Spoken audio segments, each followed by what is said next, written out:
Hey guys, Evan here. Obviously, this is a more solemn start to a PJ Campbell Network video.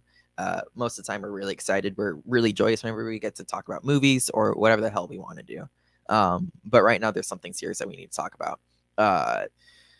Just about a week ago, George Floyd was murdered by a police officer in Minnesota. And the Black Lives Matter movement since then has taken action justly. And out of the gate, I just want to say everybody here at the PJ Campbell Network stands with the Black Lives Matter movement. We are sick and tired of police brutality and systemic racism that is taking place in our country. So then with that, as more and more protests are happening, we felt that it wasn't right for us to create content. As you can tell, on Sunday, we went blackout. It was just a stream saying that just said that we stood with Black Lives Matter. But since then, we have came to the consensus that we need to start using our platform and privilege for good. We have the ability to sit on a Streamlab every night to talk about movies, and we can at least spread awareness and give more accessibility to links that are really important for everyone to learn and educate, sign petitions, donate to various resources for the Black Lives Matter movement.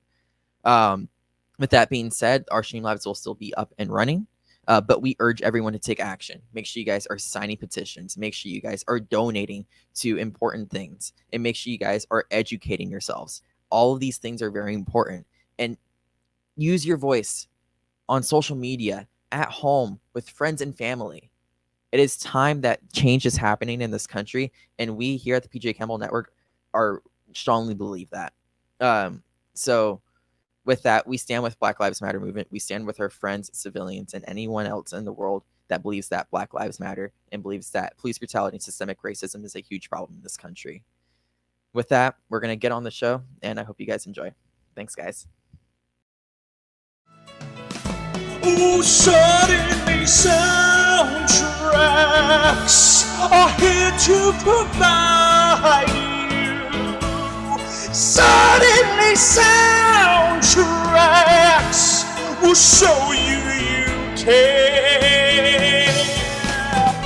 Oh, be more the soundtrack inside you with sweet understanding.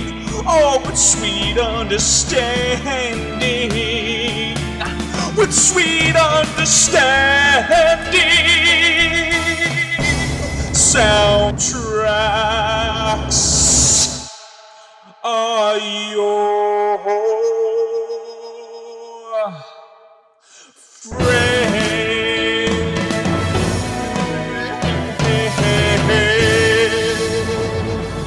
Hey guys, welcome to Suddenly Soundtracks, the show where we judge a movie solely based on the soundtrack that it provides.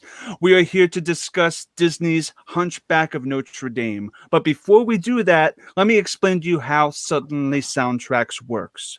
We go through a track, a song, off a record, off a soundtrack of a film, track by track, and judge a movie solely based on the soundtrack that it provides. We do not judge the movie by the film. We judge it by how it sounds and what the music is and how that music represents what it is on screen. There are certain rating aspects of this. There's either a rockin', which is the best, download it, which is it's pretty damn good, but it's not top tier.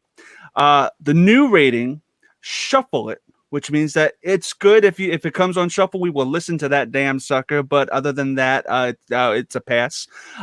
One-time listen, which is basically almost shit, and then skip it, which is complete garbage. All right, guys, I am here with three phenomenal people here for Suddenly Soundtracks. I'm gonna throw it over to he's the blind guy. He came into this blind. He's in the blind box.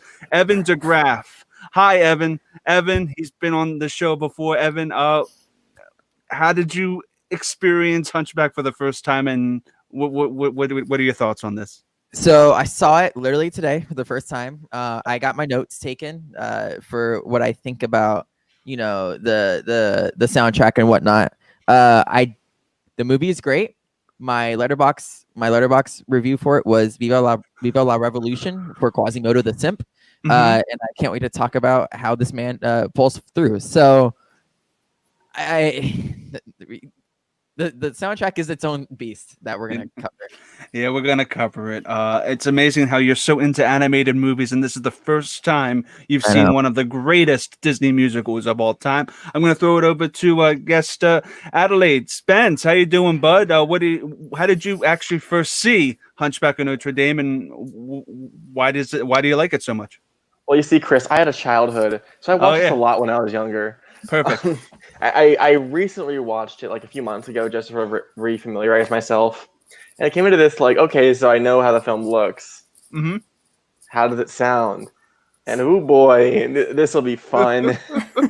It's an interesting way to think about a film. Yeah. You got to take the visuals out of it, and Abby Friel, you guys know her on Twitter, all that stuff. Hi, Abby. What are your thoughts on Hunchback? When did you first see it? For me, it's always been a movie in my brain. I've just always known Mhm. Hunchback of Notre Dame. Now I probably watch it at least once a year, maybe two. And so I'm super excited to talk about this soundtrack because, like Adelaide, looking at it, when you take out looking at the songs without the movie, Yeah, it really is an experience. So I'm ready. yeah. I'm kind of nervous actually because this movie is phenomenal. I think we all agree on that. No spoilers, but we're gonna get right into track number one, the opener, "Bells of Notre Dame." Morning in Paris, the city awakes to the bells of Notre Dame. The fisherman fishes, the bakerman bakes to the bells of Notre Dame. I will start this off and say that this is probably, in my opinion, one of the top five greatest Disney songs of all time. One of the greatest openers of all time. It's up there with Circle of Life. It's up there with Belle.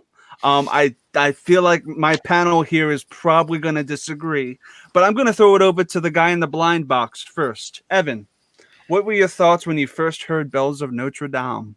It's a lot of fun. Like it definitely has this really. It sets the tone really well. It does. I get lost listening to it. I'm like, where are we going with this? And it really leaves you kind of blind. Personally, as I was speaking, I guess there's that word again. It's what we're getting set up for. It's a. Are we rating them right now? No, I'm just throwing it to you right now. Yeah, and I think it does. It is beautiful to listen to. Great sounding track. I just think the direction that the track goes could be a little more linear. It's interesting you say that because I feel like it's very linear. It tells the story of Quasimodo, his upbringing, and it gives his backstory all in about a 7-minute song, which is insane for a children's film to start with a 7-minute song like this. But it deals. I think it deals more with. I think that the visuals do a better job of that than the actual song. Interesting take. Adelaide? You see, this to me sounds like someone who wanted to do Arabian Nights, but wasn't very smart. Uh, I think it opens up just really poorly, and it goes into like the issues with the film overall, where it's like, hey, look, let's be funny because we can't give kids any dramatic heft. So it's like, hey, look, puppets, whoa, and it's describing the world, and like, I'm glad you're setting it up. Could have done better. And we'll get into it like later in the soundtrack, the issue it has of balancing tones in between songs. All right. When it gets the actual telling Frollo's backstory and how he found Quasimodo, amazing, fantastic, adore it. But the fucking fool, or whatever you want to call the little clown boy, like he just ruined the song because it's still amazing. Like the orchestral score and the chorus just singing everything, it's fantastic. But he drags it down, man. I do not like the fucking clown jester people. Oh wow, you don't like his voice. I think his high note at the end is phenomenal. Oh no, I just don't like him in general. Like as a person, as a character, I wouldn't trust him with my kid. No. I don't have a kid, thank God, to trust him with. Abby, what are your thoughts? I highly disagree with everything that's been said. I think that this song is the perfect opener for this film. Thank you. It definitely introduces the tone, and it introduces something. Like the lyrics introduce the character of Frollo, who is arguably the most important character because we need to understand his motives. And I don't know why Evan said that it doesn't do a good job of setting anything up, because I'm confused. Yeah, because it does that word for word, and I think I think the most important line, which is kind of the whole theme of the film, is when Clopin says, "What makes a monster and what makes a man?" Yeah. And that just, he says it, and we'll talk about it in the reprise, but for sure that sets up the film perfectly. Mm-hmm. And in the last song, I know in the reprise we're going to get to that at the end, but in the last song he says, "Who makes a monster and who makes a man, not what makes a monster." So that whole what and who thing gets transitioned throughout the entire film about what Quasimodo, even though he's disfigured, he is a person. He's not a what, and Yes. that's what this song kind of dignifies, and it is the thematic through line of the entire film. And also the point of Suddenly soundtrack is to figure out if a song can literally play on its own without the film, and this song literally tells you what's happening on screen through the lyrics and the rhythm of the. I'm gonna give it a rockin', but this is a very divisive song. Evan, what do you give it? I give it a download. All right, I'm not surprised about that. Adelaide. Yeah, I gave it a download too. I do want to point out, if we're asking who makes a man, we can all agree it's General Li Shang from Mulan. Which Yes. these bad jokes are coming. Bada bing, bada boom. Abby, what do you give it? I'm going to give it a rockin'. I listen to this one all the time. This is always on my Disney playlist for sure. Yep, top 5 in my opinion of all time. All right, we're going to go into track number 2, Out There. What I dare, just to live one day. I think it's a really good track, actually. I think it is something that's really interesting where the lyrics start overpiling each other. I think I forget the exact words, but Frollo's like, "You're stuck here," and then freaking Quasi goes, "Yes, I am," and it goes back and forth like that for like a couple of beats, and it was like it's a really smart track. I really appreciated it. I think as like a song separate, like if it's catchy or not so much, right? Like from a lyrical standpoint, I think it's really cool. Well, you also there's also the portion after it where actually Quasimodo actually kind of gets his more like a Little Mermaid moment where he's like looking out across the lands and saying like, "Yes, I kind of really wish I was a part of them, part of your." It's basically the part of your world of this film. I do appreciate though the beginning part, which actually I feel like should have been a separate track. The world is cruel, the world is wicked. You're alone in this whole city. I'm your only friend. That again sets the tone of who Frollo is and how he demeans Quasi. Abby, I'm going to throw it to you. What are your thoughts on Out There? Yes, I definitely agree with you. It's the I Want song of the film. It establishes the relationship and the dynamic between Quasimodo and Frollo, and it also shows what Frollo thinks of the world and why he's trying to keep Quasimodo out of it and how he feels about Quasimodo. And I think it's just overall a very pretty song, and it really showcases the lyrical talent of Stephen Schwartz and Alan Menken for sure. Yeah, failed to mention that this is written by Alan Menken, the same person who wrote Little Shop of Horrors and Beauty and the Beast. Adelaide, what are your thoughts on Out There? Like I said last time, I don't like when the songs mix. I do think if you separated the tracks from, and then it was Something Wicked or The World is Cruel or whatever you want to call it, and Out There, both would be rocking. I think they're fantastic on their own. I don't like when they mix together because it sort of creates like a jarring experience, especially because without the film, you don't have like the differentiating of like, oh, it's the dark and dingy and you can feel the claustrophobia on Quasimodo. And then he breaks out of the chapel and he's like surfing down the gutters, whatever you want to call them, of Notre Dame, and just breaking out into song. And actually, when I was really listening to it, I picked up on the lyric I really liked, which was if I was in their skin, I'd treasure every moment. And I can just imagine just like him like splashing the water on his face, the sun on his skin. It's beautiful. But I don't like how it's like when I was a kid and the food was touching each other. And like the food's good on its own. But when the food's touching each other, it's not as special. Like that's what I'm getting. Is I love just the gaslighting of Frollo as a character. It's brilliant. I love just seeing it in work. but it doesn't mesh with Quasi's "I Want" song. Like they need to be separated. Yeah, I actually agree with you on that. This Out There also kind of, to me, pales in comparison, because you have to kind of compare it to Part of Your World, and when you do that, it becomes a slightly weaker song. Even though I love the shots and everything. Adelaide, what do you give it? I give it a download.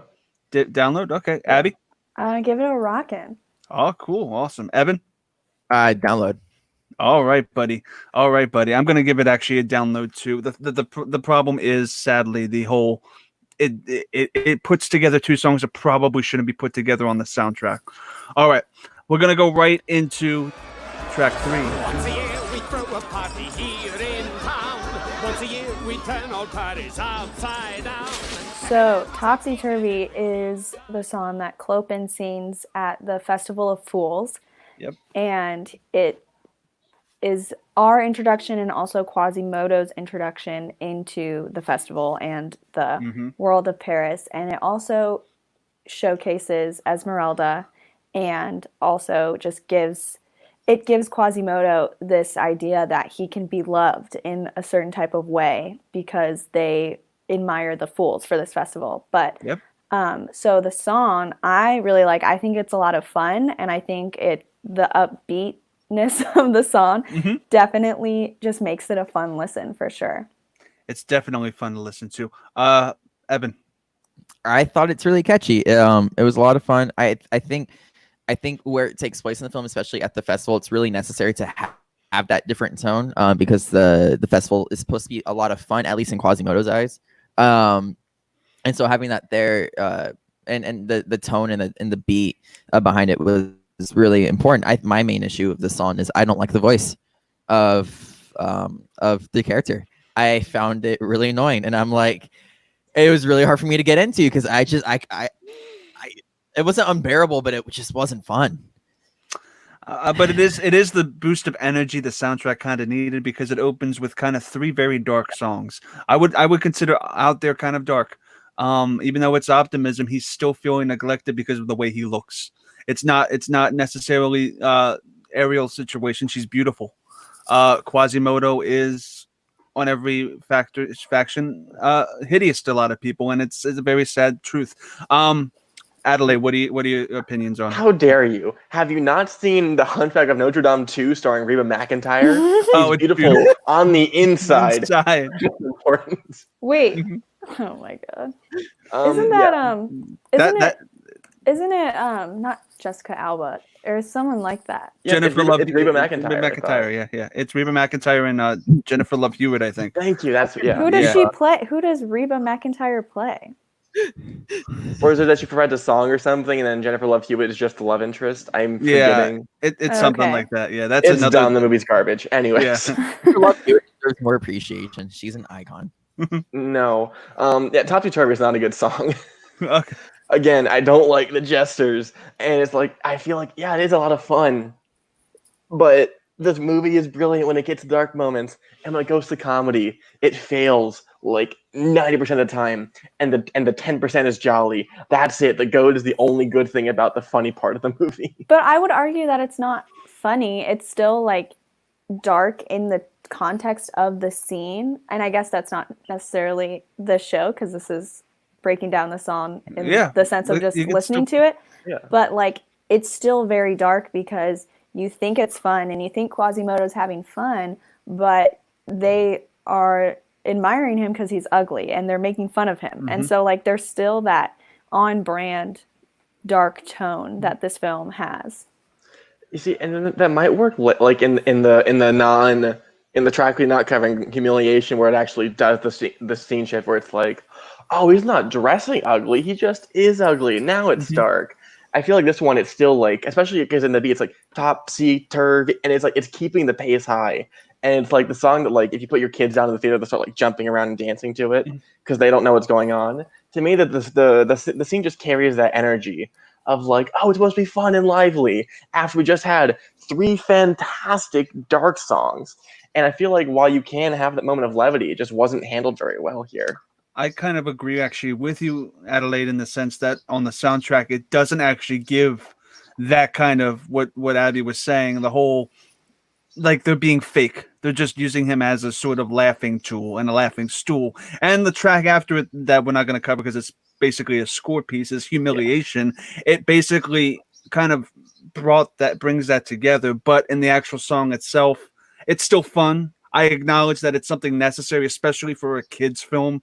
And this is probably one of those studio songs like you need to put some levity in here or this is not getting released. So I feel like this is like the studio song that they put in. I would give it a shuffle, and I would listen to it if it's on shuffle. But other than that, I would pass on this. Adelaide, what would you actually give it? I just gave it a one time. Okay, that's it. I completely understand with that. Evan, I gave it a shuffle. It's so like the beat to it's a lot of fun and like it's still a good time. I for some reason I just got really annoyed by the lead. And I was like, well, I can essentially see that. Abby, I give it a shuffle as well. yeah, that one's a pretty self-explanatory one. But we're gonna go right into probably the best known song from this. This was actually the one that got Oscar nominated for best a song. God Help the Outcasts. God help the outcasts, hungry from birth. Show them the mercy they don't find on earth. For some reason, I didn't remember the song when I listened to it. Even now, it's like escaped my mind. I have. Okay, No. it's not a bad song. It's just Okay. like, oh, I really vibe with it. And then I moved on to the next one. And it's just like for some reason, just didn't stick with me. But the lyrics are just beautiful. And I looked back at the back at the scene just very briefly before we started, and the direction of it is amazing. I wish I had more to say about it.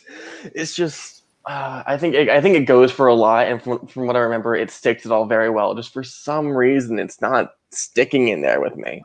There were a couple of verses in the Bette Midler version in the end credits that I think would have helped this song a lot about how God actually is like dismissed. They feel betrayed by God is her second verse in that song, and they cut that verse out of the actual movie version. I'm assuming because of the studio, but I feel like this is a very powerful message about inclusion and about everybody needs something, and it's a very deep song for a Disney film, and I get that, and I get that the message is very very eclectic. Sure. Abby, what are your thoughts on God Help the Outcasts? I think this is a really beautiful song. I think it definitely connects to the religious themes of the movie and showcases Esmeralda's point of view on how she sees God. I think that's a really interesting point of view to have in this film, as we have Judge Claude Frollo and Quasimodo, and that's such a big part of this film. And to have someone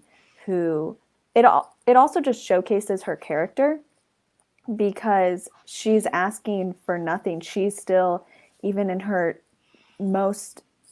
moments of struggling, she's asking for help for other people. Yeah. And I think that's such an important message to send as with a song, especially in a Disney film. And so I love this song. I listen to this song a lot, and I think that it is probably the best on the soundtrack for sure. And I just love this song so much. I wanted to go to you before Evan because I feel like Evan's going to have a hot take, a hot pocket. Evan, you're in the blind spot, the blind box. Boomer take. Go for it. I don't want to be that guy. That's the issue. I don't want to be the contrarian, but I found it really underwhelming because I was getting ready and I knew it was coming. Oh, this is gonna be the showstopper. This is gonna be here we go. This is what this movie is practically gonna encapsulate. And I think the music let me down. It wasn't the scene. It wasn't the lyrics. It wasn't the set piece or whatever. It was just the music personally for me. I found it it could have swelled more and it could have been more dramatic almost, especially for something that was such not a turning point in the for the character, but a turning point in the film, and something where we actually got to see I'm not gonna be able to pronounce this right. It is Esmeralda's character. So I don't think the music matched the theme of the lyrics Okay, or what was happening. I need to just. Evan, okay, Abby, go for it. Sorry. I just need to say that, like, I don't know why you think it needs this big swelling orchestra, because Esmeralda is such a simple character and this is her personal relationship with God. And so I think that it is such a personal connection in that moment, as it's a prayer almost. And so I think that's why I like how it's almost simpler in that way and doesn't have a big orchestral moment. It's because it's such a personal song. With how much orchestra is used throughout the first 4 songs before this, 3 songs before this, I feel like this is the kind of lull that you kind of needed, because musically you needed that quiet moment before you get back into what we're going to get into. So I feel like it really, really, I don't know what movie you watched, Evan, but I'm giving this a fucking rockin'. Adelaide, what do you give it? Anything you want to add? I gave it a download, and while everyone was giving his shit opinions, I was watching the scene again, and it was again very good. I do want to point out just a really quick thing. You have to understand where she is as a character during this moment. What you're asking for is like what Tom Hooper did to Les Mis, where Jean Valjean is getting hunted down, and the stage is just very quiet, just like God help me, and in the movie it's just like God help me, I can't be found. It's like it's not the point of it. She has been repressed. She's been locked away, and this is her silently saying to herself, like, I need help. This isn't a moment for something bombastic or screaming to the gods. It's just very self-contained in, please, I need something. If she starts belting it, you lose the actual emotion of it, and it just turned into, hey, listen to me sing. Aren't I cool? Aren't I fucking Rachel Berry? No, she's Demi Moore. Respect her for being G.I. Jane, you know? Evan, counter? I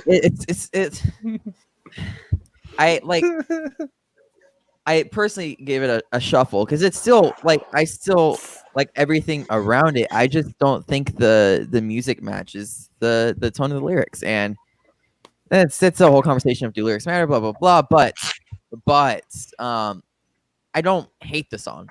I just don't think it's as good as you guys think it is. All right, Abby. I'm gonna give it a rockin'. Perfect. I'm on the same page with rockin'. We're gonna move. I know, Evan, you put yourself in the hot spot. And speaking of hot spot, we're gonna go into Hellfire and Heaven's Light. All right. Thank you for the transition, by the way. Like fire, hellfire, this fire in my skin. Hellfire and Heaven's Light. I think both of these together actually work beautifully, because you get the contrast, because Heaven's Light actually has this choir thing that goes straight into Hellfire, and it actually is reprised in Hellfire at the end. And also, I don't know if you guys noticed, but Hellfire is the theme for Hunchback of Notre Dame. It's but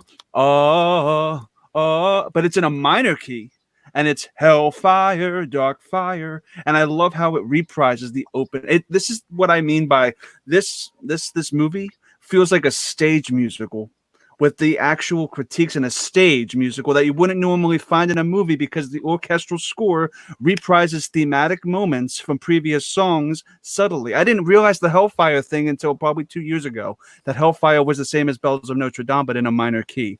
I'm going to go straight to Adelaide. Adelaide, thoughts? Okay. My food's fucking touching again.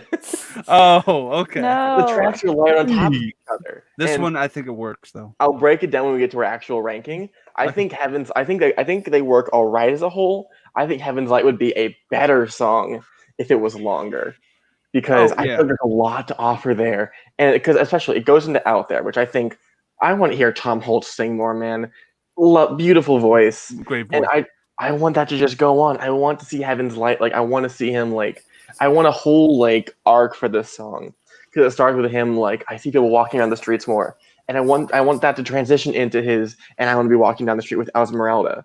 Like, I want that to be his journey through the song. Whereas it's like, here's the quit. And then the greatest fucking song that Disney has ever produced, and it's just like death, murder, sin. Like sodomy, yeah. Yeah, it works. It could really work. Just Heaven's Light doesn't support it as much, and it has like, it is just like the slightest of shift. It's like It's like you have Holt hit the high note of Heaven's Light, and it just dives and dives and dives, and you just see Frollo. Oh, like I It I feels like forgave something him. was cut. It feels like something was indeed cut because it does feel like half a song, and I Yeah. will give you that. I wish Heaven's Light was longer. I really do, and I think that the stage version of it is longer. Abby, go for your thoughts. I'm trying to listen to Adelaide's points because they are making good points, but Yeah. I do really like the contrast of Heaven's Light and Hellfire. I think Hellfire is one of the best villain songs of all time, and it is a perfect example of how dark this film goes and Mm-hmm. what the religious conflicts Frollo has as he tries not to like Esmeralda. Yep. For sure. So I really like this song. I think Heaven's Light is more of a listen. Sometimes when I'm listening to it personally, I'll just skip because Hellfire, as great as it is, isn't like a song that's like fun to like bop to all the time, but it's still like a beautiful song, you know? Oh, it's phenomenal. Evan, go for it. Okay, so to Adelaide's point, because it's interesting, I think it was a perfect choice to actually keep Heaven's Light shorter because it kind of shows the whole idea of Frollo being an overpowered. Like Quasimodo's opinion doesn't matter in any of this, so you keep Heaven's Light shorter, and it's kind of like it's symbolic for their relationship. It's a beautiful, great track, but dude, Hellfire, oh my god, like that song is incredible on all fronts. I sat back and I was watching it and I was just taking in everything, and I have not heard something this demented. I don't think in a Disney film ever. The whole idea of the battle of religion and someone in the man. I finally got like creepy French tones out of this. I was texting the group chat while this was happening. There's a ride in Busch Gardens, Williamsburg called Da Vinci's Castle that gave me straight vibes from this. And this felt like the the PG version of First Reformed, except that the guy was evil and not evil. I fucking it's so good. And also to Abby's point, I'm upset she made it before I did, but like it is probably one of the best villain songs of all time. It's hard for me to think of any that are like better right now. So yeah. Yeah, there are very few and far between, and there's a reason why. Evan, I'm just gonna go back to you. What do you give it? Rocking. It is rocking. I'm giving it a rock, and I think this might be around the board. Abby? Give it a rockin'. Adelaide, let's see. Okay. You see, Hellfire's rocking. It's the greatest song Disney's ever made. Heaven's Light's a one-timer because it needs to be longer, so it bounces out to a download. It does. Okay, that's fine though. At least something is rocking. All right, guys, we're gonna go straight into A Guy Like Pooh. A guy like you. She's never known, kid. A guy like you. I think Hunchback could be a perfect movie if they didn't exist. I hate all of them. I don't. Yeah, so this song, to paraphrase Judge Frollo, garbage fire. And the tone shift with this song is even more abrupt than Topsy Turvy. This song on every objective level is in the wrong movie. This song just feels like this was shoehorned. This was a little shoehorn in from the studio to be like, okay, at this point in time in this movie, you just had a song about sodomy. You need something about fun, something to market to the children. I totally get its purpose for that, but they could have done this a lot better because these are the people who wrote Beauty and the Beast. They could have found something better than to shoehorn in this song. It's a dumpster fire in my opinion, but these other two might have a different opinion. Evan, is it different or are you on the same boat? It's just I don't want to hear about Quasi being different as we can already see it on screen. We already have that representation, and like at this point it's like, okay, we get it. But like, let's actually look a little bit further into the character. And on top of that, it's just a really corny song that just has no reason to exist. I will say this: it is catchy a little bit. You're like, okay, I can bop to it just a tiny bit. It just doesn't belong in the film. alternative to that though is by itself, it's not too terrible as a song. Abby, go for it.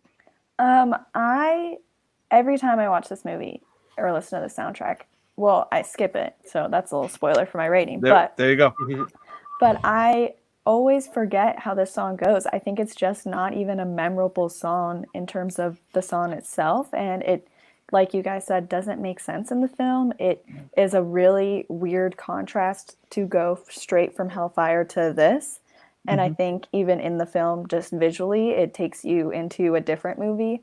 And I think that the song is just, if this song was like removed, I would argue it's like a perfect movie and a perfect soundtrack. But I can't even remember like the lyrics or the beat or I can't remember anything almost immediately after watching the film. So it essentially has the same chord progression as the song Gaston in Beauty and the Beast, but Gaston served a purpose. It basically is Gaston, and that's a different movie, and it again written by Alan Menken. But sadly, it's poorly placed. As much as you need to judge a movie solely based on the soundtrack, even on the soundtrack, it's poorly paced. Even though if it was just on a Disney other film, it would be higher ranking. But again, for me, it's skip it. Adelaide, go for it. He's losing to a bird. He's losing to a bird. Skip this fucking piece of garbage. I didn't even ask if I can curse in this show. I'm sorry. Fuck this song. I hate it. I despise it. Yeah. I mean, it's up there with the Bank song for me. Evan, go for it. I gave it a one-time listen. I think a little bit of it is like enjoyable enough to I would at least say someone listen to the song. It exists for a reason, not maybe for a good one, but it's there for a reason. It's not completely a dumpster fire, but I get to skip it. I do. Yeah. Abby, you said skip it, right? Mm-hmm. Okay, we're going to move on then right to the Court of Miracles.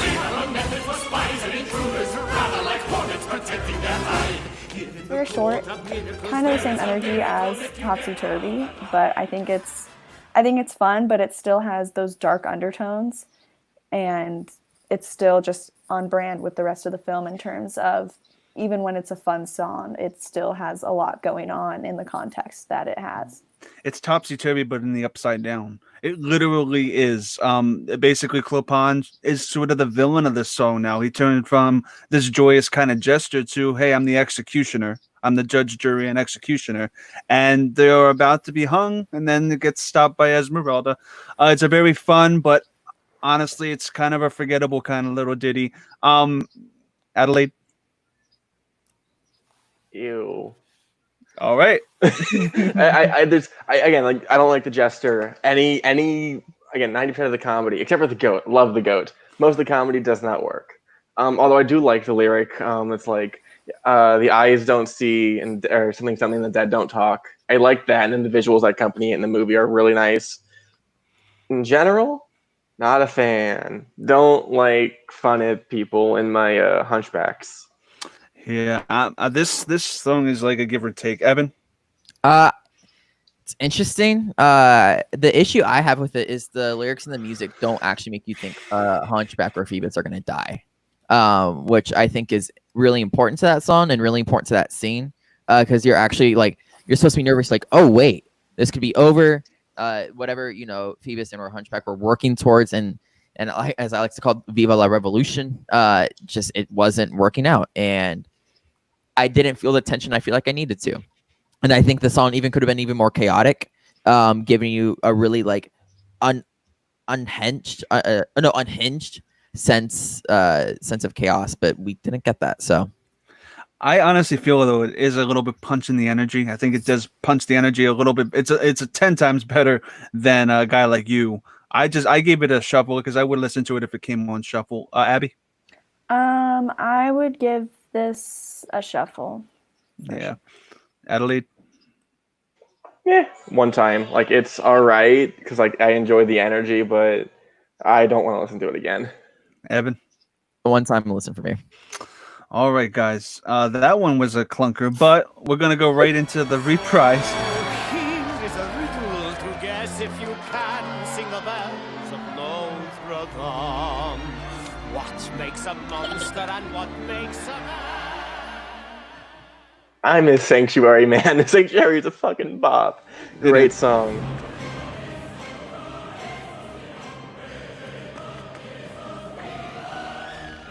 And unfortunately, I guess, I think of the actual total songs that we're reviewing, because we can't separate Hellfire and Heaven's Light, this is my favorite, surprisingly enough. Because Wow. I do think, yeah, and I think it's just because of the little snippet of it. I'm imagining it, because when I hear it, I think of a big Broadway stage.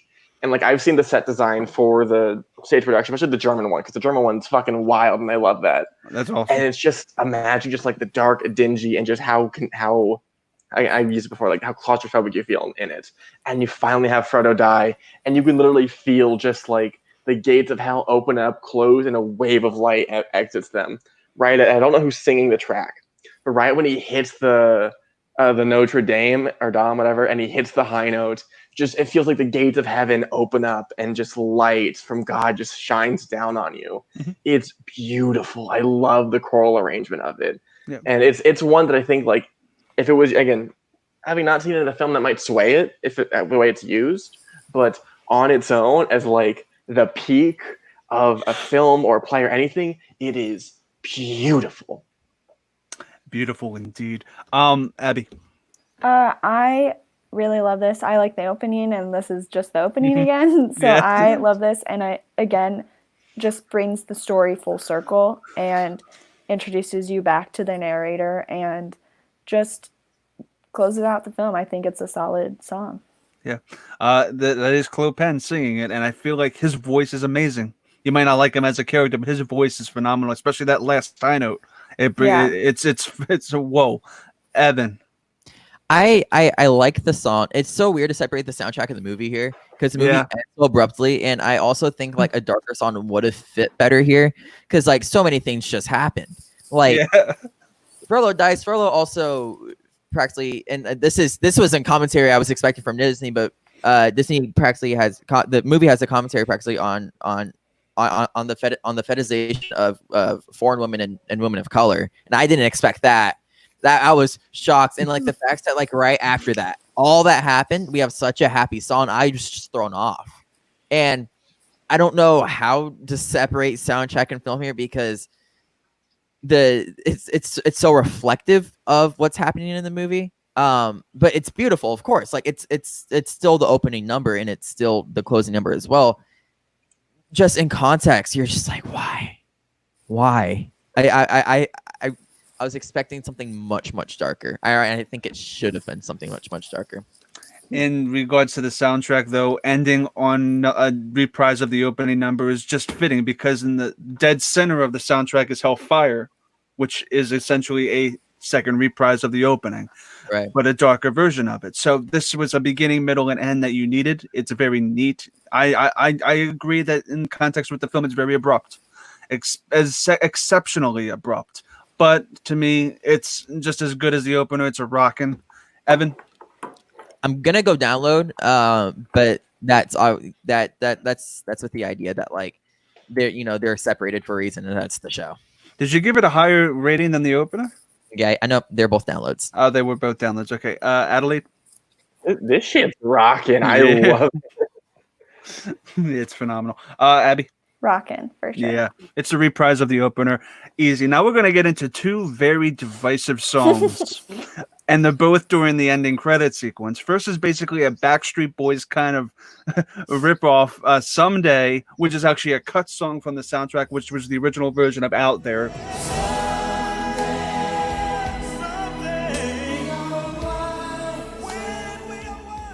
All right, I'm going to go to you, Evan. Do you think Someday would have worked better in the soundtrack than Out There, or what are your thoughts on Someday? It's fine. It exists. I found it really like forgettable. That's it, really. The style of music doesn't make sense, especially for the end credits. Like I said, it's something darker, and like maybe you could have put the reprise here in a different track before Bells of Notre Dame, but like it's fine, forgettable, And to end off a movie in the credits with something forgettable is not good, not great. I don't know why they put this song in here with no context whatsoever. Adelaide. This sounds like someone just took any generic, like they took like dollar store version of Celine Dion and Yeah. like squeezed her over a microphone. I hate this song. This is horrible. Like again, everything in the music works besides the fucking gargoyles. Hate the gargoyles, and the movie works fantastically well. It feels timeless, and then you get the most '90s thing possible, short of frosted fucking tips, and just yeet it at the screen. It's like accept it. It's horrible. So good. The worst part is that there's no context to the song whatsoever because it wasn't in the actual film. Abby? Yeah, I think all of the 90s Disney films are timeless except for the end credit songs for the most part because they're all very much of their time, and this is a good example of that. And someday it makes me wish that it was in the film, but whatever. I think that this genre of music it's styled in doesn't work for it, and I don't listen to it in general, so it's not memorable to me. It's just like it's a very, very odd kind of song. It just doesn't mesh with the overall theme of the actual. Lyrically, it does, but musically, it doesn't. No. And I feel like the arrangement should have been changed. It really should have been. It probably would have been a stronger song. To me, it's a skip it. Evan? I was gonna give it a one-time listen, but now thinking back, it's gonna be a skip it. Why? Sad. Just because like I can't remember it. And also when you guys are talking about like how out of tone it is with the rest of the soundtrack and the fact that like it is like a time capsule, but in the worst way possible. Adelaide? This is like if at the end of Grave of the Fireflies you put on Walking on Sunshine. It's horrible. Whoever did this needs to be taken out to the back of a barn and shot. This is the worst thing I've seen in a Disney movie in a very long time. It is. Skip it. Yeah. And stop it. Abby? This is a one-time listen for me. Okay. You were more kind to it than we were. Yes. Yeah. I will say though that the stronger of the two, and actually this might be hugely divisive. I think it's just as good as Elton John's "Can You Feel the Love Tonight." It is.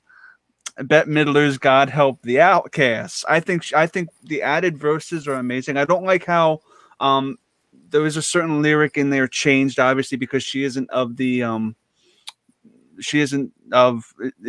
white woman. I didn't know how to say that, but they do alter the lyrics a little bit because she isn't that way. I love this. I prefer this. I especially love the second verse about them fearing God and God being like, would God actually accept this as well? It's a very, very, those verses are really powerful. Abby, thoughts? I really like this song. I think it's just as good as the original version. I think Bette Midler has a really good voice, and the lyric changes really make it a good song outside of the film. And it obviously did have that success when it came out, and I enjoy this. I do find myself listening to the other version more than this one, but I do enjoy this one as well. I wish the other version had the second verse. Evan? So, the one issue I have with it, go for it. I think it's not well produced. Okay. I think it sounds weird. It sounds different than what it does on the soundtrack, and when I texted you this, it sounded really weird. But I feel like it was meant for a karaoke soundtrack, something that you'd put on karaoke and people would sing along with it too. And it just like I said, I have my own little thing with God Help the Outcast, but like. That's at least a really competent song, and it has its place.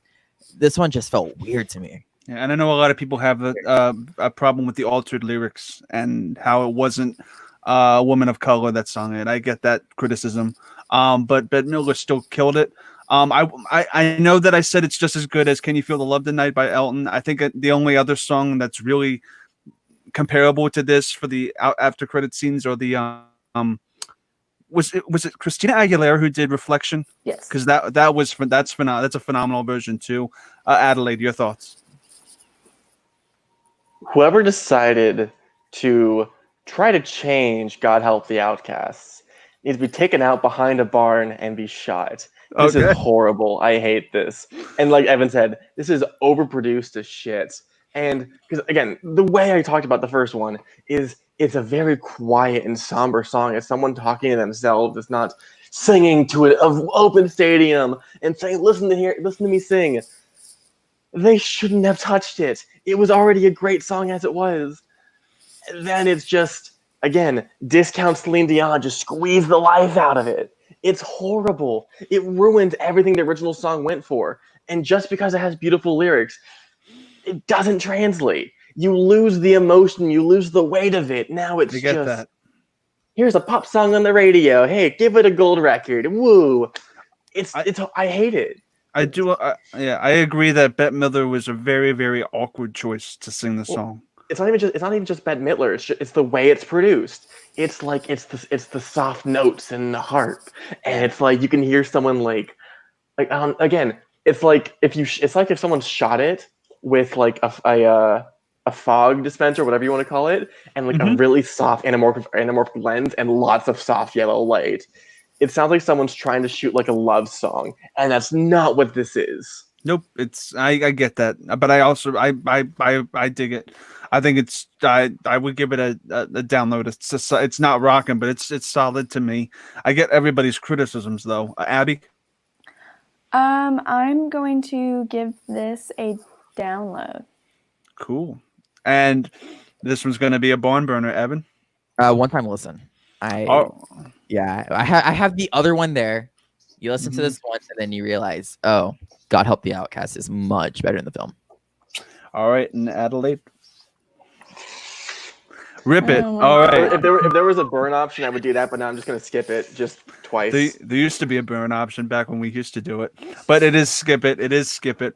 All right, guys, we're gonna go to the last part of our show, which is top 3, bottom 3. It's pretty self-explanatory. What are your top 3 songs and your bottom 3 songs? Evan DeGraff, I'm gonna go to you first since you saw this blind. What are your bottom 3 first? I'm gonna do bottom 3s first. All right. Bottom 3. The last one I for sure have Someday. I don't know why this song exists. I don't know why they made it. Second and last is gonna be God Help the Outcasts, just because we have the other one. And then last but not least, we're gonna go A Guy Like You. All right. I don't foresee a lot of these differentiating much. Adelaide. Come to be last. I forgot to do this part. Okay, that's all cool. That's all cool. That's all good. That's all good. Abby. I have Someday, A Guy Like You, and Court of Miracles for my bottom 3. I have Someday, A Guy Like You, and Court of Miracles as my bottom 3 as well. Yeah. Okay. That didn't differentiate much at all. We're gonna make a cut here. I got it. You all good? Okay, Yeah. Adelaide. All right, yeah. Go for it. So number 3 is Someday. Fuck it. Number 2 is Outcast with the Bette Midler version. Fuck it. And number 1's A Guy Like You. Fuck that. All right, so it's FFF. A lot of these are just I totally get. But we're gonna go to our top 3. Evan, you're the daredevil of this. You're the blind guy. What are your top 3? Number 1 is easily Heaven's Light and Hellfire. Like I was so like pulled aback from it because it was just so in your face, but I didn't expect like the commentary on how people deal with religion and both in like really dark and light ways. And oh, it's just so good. It's so good. And then for the other 2, I'm gonna go Bells of Notre Dame for the second best, and then last but not least, Would that be the reprise or the actual opener? the actual opener, and then the last one I'm gonna go with Out There, because I think Out There is really good. Respectable. Adelaide. All right, so my number 3 is the original version of Bells of Notre Dame. Perfection, other than the opening, which is just Discount Arabian Nights. Number 2 is Hell's Fire and Heaven's Light, because I wish it was on its own, which my food wasn't touching. And my number 1 is the reprise of Bells of Notre Dame. Oh, interesting. Okay, cool. Abby? My third one is Out There, because I really like that song for Quasimodo's character. And then my second one is going to be The Bells of Notre Dame. And then my first one is God Help the Outcasts. Interesting. Okay, cool. My first one, actually, my third one is Out There. I feel like Out There is a great quasi song, and I think it's decent. It's not part of your world, but again, I feel like it does its job beautifully.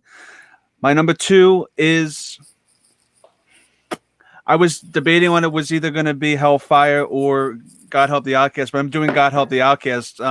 Hellfire I put as my fourth favorite, so I like Out There more than Hellfire. And then number one is the Bells of Notre Dame opener, which I still contend is the greatest, one of the top 5 greatest Disney songs of all time. Ask me tomorrow, I might prefer Out There more than, I might prefer Hellfire more than Out There. It's all counterintuitive.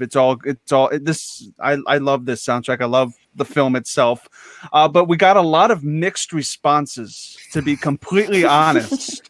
We got a lot of mixed responses. So this is the overall rating. Okay. I'm going to go to each and every one of you about what your overall thoughts of the soundtrack are and what you overall would give the soundtrack. All right. After hearing everybody's criticisms and everybody's thoughts on the matter, Abby, I'm going to go to you first. What are your overall thoughts of the soundtrack, and what would you give it overall? I think this soundtrack, like the film, is very smart in its music, and it's very deep, and the context is a lot to take in, but it's not necessarily like always a fun time to listen to. And so I am going to, are we rating this like how we rate the songs, like shuffle? Go for it, yeah. Okay. Yep. So I am going to rate this how I usually listen to these songs, which is on shuffle. I think that the soundtrack is really strong, and I think that the music showcases the talent of the people singing and the composers for sure.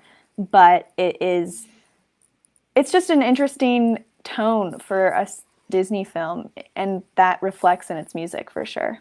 110%. Adelaide? I think if you shuffle it, you can actually make a competently flowing soundtrack compared to what Alan Menken and whatever his name is did. So yeah, let's shuffle it and let's just basically ignore the rest of the songs, put them at the back, and then we can just reshuffle and not listen to them. All right. That's an interesting take. Evan, your overall thoughts? This movie soundtrack is like the counterculture of Disney. It happened in the Renaissance, but it is definitely like a much different tone, much different sounding soundtrack than even the rest of them are. I think it's really interesting. I like the different tone. I just struggle with the facts that like it was almost there, and like every single time, I'm like, oh, this is almost, so you're this close. So I'm giving it a shuffle personally. Wow. There are some songs I really do like, and I really do enjoy, and I would not mind going back to listen to them. I don't foresee myself like going through the soundtrack over and over and over again. Yeah, this is my spoiler. This is actually my third favorite musical of all time, after A Little Shop of Horrors, and Little Shop of Horrors and Phantom of the Paradise. It's this, then Pocahontas, then Beauty and the Beast. Yeah, I know it and then Rocky Horror. That I love Pocahontas too. We'll get to that at some point. But with this literally is the only Disney film that literally not just happened in the Disney Renaissance, but actually takes place in the actual Renaissance era. And I feel like this whole soundtrack as a whole, actually, after hearing all of your guys' critiques, isn't perfect in the slightest. There's a lot of clunkers that I probably wouldn't go back to if I wasn't so nostalgically attached to this. So I can't give it a rockin'. But I also feel like I wouldn't shuffle it either. So I'm going to give it a download overall for me personally, even though it's one of my favorite musicals of all time. I acknowledge that the soundtrack does have a lot of flaws and it's a lot of it's track separation. A lot of it is track separation and the fact that you can't do one without the other, and it kind of fails and falls in those categories. And a lot of the score stuff actually embellishes the emotion of a couple songs too, that since we don't count the score, it kind of made it fall a little bit more flat. So, I mean, download, I think, is a fair assessment. So we're going to go back to the standard layout here. Adelaide, where can the good people find you online? You can find me here, right here, at Temeki Film Nerd on Twitter, and I don't need to spell it out. You can see it right there. You can also find me eventually on the Year on Trial podcast on YouTube, where I review years in film and talk about what's bad, what's good, and everything in between. And also, you can find me on Apple Podcasts at Movie Trivia of the Pacific, where I do movie trivia for people from my college. It's not Schmodown level, but it's trivia, so it's fun. It's trivia. Abby, where can the good people find you? You guys can find me on any social media at Abigail Friel and my YouTube channel, Abby Friel, where sometimes I do Schmodown related things and I do streams every once in a while. So, yeah. Cool. Evan, where can the good people find you? Trying to figure out, whatever. You guys can find me here at the PJ Campbell Network, making content day in and day out because it's fun. And also here on Twitter, Evan McGrath Live. Let's follow me because why not? And check out my podcast, Famous Last Words. Abby's been on it. I have a really great line of guests coming up. Rachel Silvestrini, I think the episode might have dropped by then. I don't know. So make sure you guys check out Famous Last Words. I love it. It's a passion project of mine. And then also Family Game Night, where I may or may not be drinking grape juice and we all say dumb shit together. So be there or be square. Anyway, guys, you can find me on Twitter and Instagram at ChrisClark8788. Those numbers mean nothing. Or you can find me on YouTube at right here. I don't know why I said that. That's not usually part of my plugs. That's not usually part of my plugs, but it is what it is. From Abby, from Adelaide, from Evan in the blind box. I'm Chris. We say to you, keep rocking. Bada bing, bada boom.